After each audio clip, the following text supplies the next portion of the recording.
I don't know who needs to hear this, but you don't have to stop hiking just because it's cold outside. You just need a cold weather hiking outfit. And no, that doesn't mean you have to show up like Joey in that one episode of Friends. Actually, the less clothes you start with, the better. That sounds a bit crazy, but I'll explain soon. Today, we're talking about what to wear hiking in cold weather, from thermal base layers to insulated jackets and hoods. The goal, as always on this channel, is to stay comfortable and make the outdoors as accessible as possible year round. That said though, this video isn't meant to cover alpine conditions or extreme weather. That's another kettle of fish, and you'll need to do additional research to prepare for those. So, the problem with cold weather hiking, at least for me, is that it's a bit of a balancing act. If you wear too little, you freeze. If you wear too much, you overheat, then sweat, then freeze. It's just freezing with more steps. It can be deceptive too, because you can think you've got the perfect amount of layers on, only to need another 2 outfit changes before you're comfortable.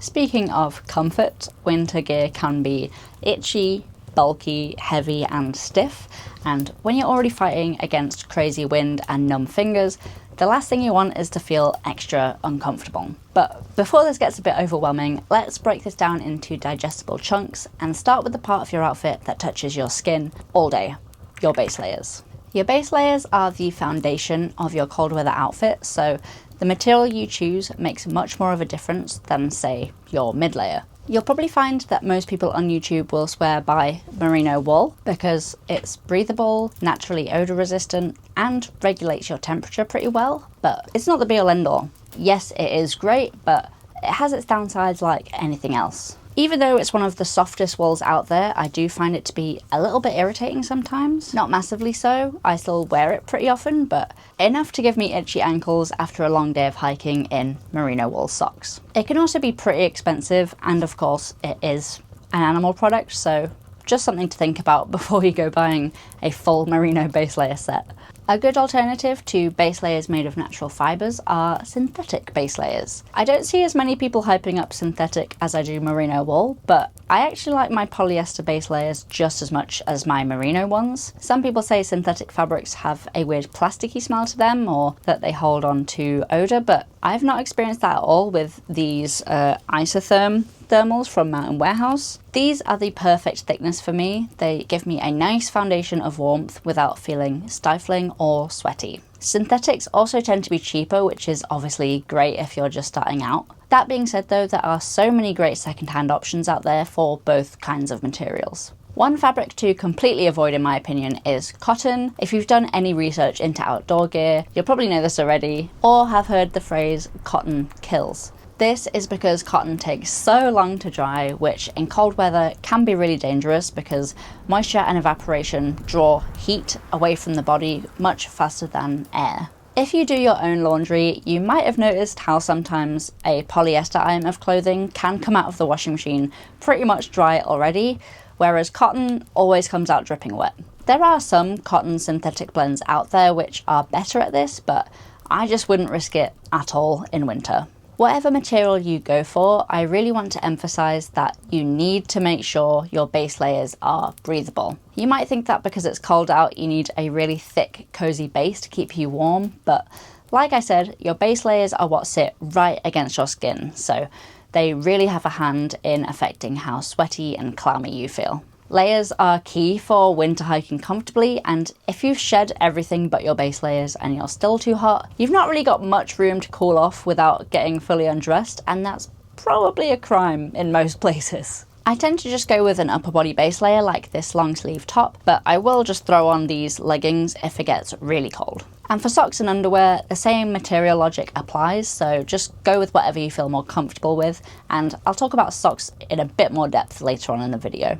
Okay, onto mid layers. I feel like trousers don't get as much attention in winter hiking videos because I guess legs don't tend to get as cold, plus they don't have any vital organs that need to be protected, but I'd still rather my legs be comfortable, so we're going to talk about them a little bit now. I do tend to get quite hot when hiking, especially on an incline, so I personally don't like going for anything advertised as thermal or fleece lined. Instead, I usually go for a slightly thicker standard walking trouser like these Craghoppers convertible cargos. They feel absolutely fine after a quick rain shower, but they're not actually water resistant, so I do bring a pair of pack-away waterproof trousers when I wear these, and pretty much all of the time, to be fair. They weigh next to nothing and can be a massive help if the weather turns. Having cold wet legs isn't the end of the world on most day hikes, but it is uncomfortable, and packing a pair of these will save you driving home in your underwear. Just trust me on that one. Anyway, if it is likely to rain or snow, I like to go with some water resistant ones like these, sometimes called soft shell trousers, but because they're a bit thinner, I definitely stick the thermal leggings on underneath. In general, I like a slightly looser fit for trousers. I feel like it helps to create a pocket of warmth around your legs, especially when you have the thermal tights on underneath. Just make sure the ankle holes aren't so loose that you end up with legs that look like a ship's sail. For tops, I usually wear a breathable long sleeve on top of my base layers, especially if the base layer is short sleeved, because I like to have a barrier between my skin and the lining of my waterproof jacket, and I don't want to add in any warmth at this stage. This isn't there for warmth, it's there for comfort. Plus, it's another degree of separation and a place for moisture to be pushed out to away from your skin. Now, everything so far is what I would usually start the hike with, plus, you know, shoes and accessories, but all of my mid and insulation layers start the hike in my backpack. I stand by Be Bold, Start Cold, which basically means that you want to start your hike feeling not too uncomfortable, but a little bit cold. This is because when you start moving, your body will warm up, and if you've already got multiple layers on, you'll very quickly start overheating, which leads to sweating and a buildup of moisture, which will make you very cold as soon as you stop. I know it feels wrong to be out in very cold weather with just a couple of layers on, but trust me, every time I've started a hike in a fleece, I've had to stop and delayer almost immediately every single time. If you start cold and realise you're still cold after a while, go ahead and chuck a layer on. The main point of this video really is just that layering is incredibly important for hiking in cold weather, and in the same way that you'll have to shed some layers if you get too hot, you need to have the layers ready to chuck on if you get too cold. The first of which is a fleece. There are a few things to think about with fleeces, like whether it has a full zip or quarter zip, or if it's just a pullover, plus any other features like a hood, pockets, thumb holes, and say it with me folks, material type. You can't really go wrong with the classic fleece material you're probably picturing, but there are also some keywords you can look out for, like grid fleece, meaning more breathable and lightweight, or high loft, which traps more air and gives you a bit of extra warmth. Back to the zips though, that's just personal preference. I prefer the look of a pullover, and they are probably lighter if you're really trying to minimize weight, but I like a fully unzippable fleece because they're just the easiest to get on without having to take, you know, your hat off or getting your hair caught. Plus, they're much easier to vent, so if you're like me and you struggle to regulate your temperature, a full zip is your friend. Same thing with extra features like hoods and thumb holes. That's your personal preference. I will say though, for me, thumb holes are excellent and I'd like more things to have them. Nothing I hate more than when you're putting on a jacket over a fleece and the sleeves start rolling up your arm. Just horrible. Now, to go one step further than a fleece, let's talk insulated jackets. The main thing that you're going to have to decide is whether you want it to be filled with down insulation or synthetic. Again, this whole video is about materials. I'm sorry. Again, times two, there's a lot of debate around this. Materials are constantly evolving and developing, and even though things like down and merino are natural, the way they're treated and used does evolve too, so take this with a pinch of salt, especially if you're watching this from the future. Again, I'm going to start with what people usually recommend when talking about insulation. Down, aka bird feathers. Specifically, their fluffy undercoat.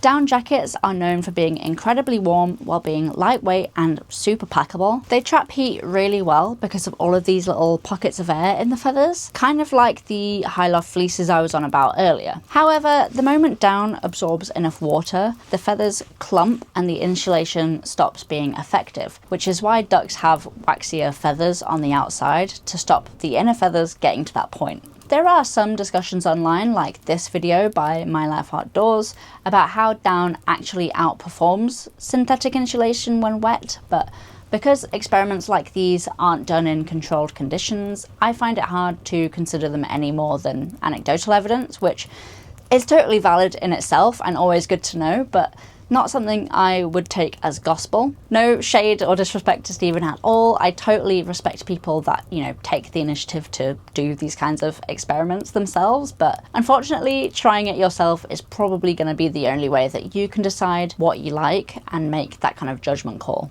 More downsides. Down is usually more expensive, harder to look after and clean, and it is an animal product. I feel like people forget that sometimes. In case you didn't know, some birds are actually plucked for their down while they're still alive, which is obviously incredibly inhumane and totally goes against my ethics as a fan of nature and animal lover. A lot of brands do use the responsible down standard, which is meant to ensure that birds aren't live plucked or force fed, but this isn't perfect and probably the bare minimum. To be honest, this could do with a whole video itself, so let me know below if you're interested, but I'm going to move on before I start getting too intense. So what is the alternative? Well, synthetic insulation is the opposite in all of the ways you want it to be. It stays warm even when it's wet, and it's easier to wring out and dry without damaging it or causing it to clump together, meaning it's easier to care for too. Plus, it's usually cheaper, and of course, it avoids animal products altogether. The trade-offs, unfortunately, are that synthetic fabrics are heavier, bulkier, and made of plastic fibres, which are flammable, but I wouldn't want any of my clothes to set on fire, to be honest. But like I said earlier, materials, especially synthetic ones, are constantly improving, and I think synthetic insulation is significantly narrowing the performance gap with down insulation. There is no perfect answer at the moment, in my opinion. Both sides come with their own faults, but buying secondhand is a great option if you're thinking about the ethical problems with down. But again, I've yapped enough about insulation. Sorry about that. Let's swiftly move on to your final layer, your waterproof shell. I go into waterproof ratings and hydrostatic head and all of that fun stuff in my what to wear hiking in the rain video, so rather than repeating myself, go watch that if you want to talk rain. But your waterproof jacket or hard shell does so much more than just keep you dry. Your shell traps a layer of warm air between your jacket and your mid layers, and that little pocket of air makes a huge difference in keeping you toasty. Even a thin shell can make a massive difference because they do such a great job at blocking wind. I think wind chill is one of the most underestimated things in winter hiking, and you could be surprised just how many mid layers a strong wind can cut through if there's no hard shell blocking it. You want a sturdy barrier that traps warm air in, blocks the wind out, and keeps your insulating jacket safe from moisture. Something to think about when buying a hard shell is the adjustability. In summer, you might not be wearing many layers underneath your waterproof, but in winter, you can be considerably more bulky. Things like adjustable cuffs, drawstring hems, and elastic toggles on the hood can really save you some effort when you're wearing thick, mid, and insulating layers, and they allow you to tighten everything up so that when it's on, you're not letting too much warm air escape. This is also where fit becomes important. Your outer layer needs to be big enough to fit over all of your other layers comfortably and without compressing your insulated jacket and losing all of those warm pockets of air we talked about earlier. You don't want to have to sacrifice your warm insulated layer for the sake of keeping dry. You also want to think about things like pit zips and mesh pockets, which are basically vents that help you cool down without having to take the jacket off. If you're putting in some effort, you're probably going to warm yourself up enough that wearing a hard shell is a bit uncomfortable, and if it's snowing or you're brushing past wet vegetation, you really don't want to have to take that layer off to cool down a bit. Okay, so I think we're pretty much fully dressed. We've got the basics down at least, so I'd like to talk a little bit about accessories. I nearly called them peripherals then. My gaming days are haunting me. Socks. When it's cold out, I like to wear 2 pairs of socks, one liner sock and one walking sock. I've been finding this really helpful lately because it gives my sensitive skin a bit of a protective layer so that it's not rubbing against my merino wool socks. That's not the only reason you should wear a liner sock though. They Can also just be really good at reducing friction because the liner and the sock rub against each other rather than your skin and the sock. Plus, it's another layer that will wick moisture away, keeping your feet dry. No trench foot here. Make sure that your shoes aren't too tight if you're going to double up though. Tight shoes can restrict your blood flow, which make your feet colder and increases the risk of frostbite and hypothermia. Definitely not ideal. Don't get trench foot or frostbite. Also, you should always pack an extra pair of socks that you can swap into if yours get wet. For gloves, similar idea, pack 2 pairs. That's 4.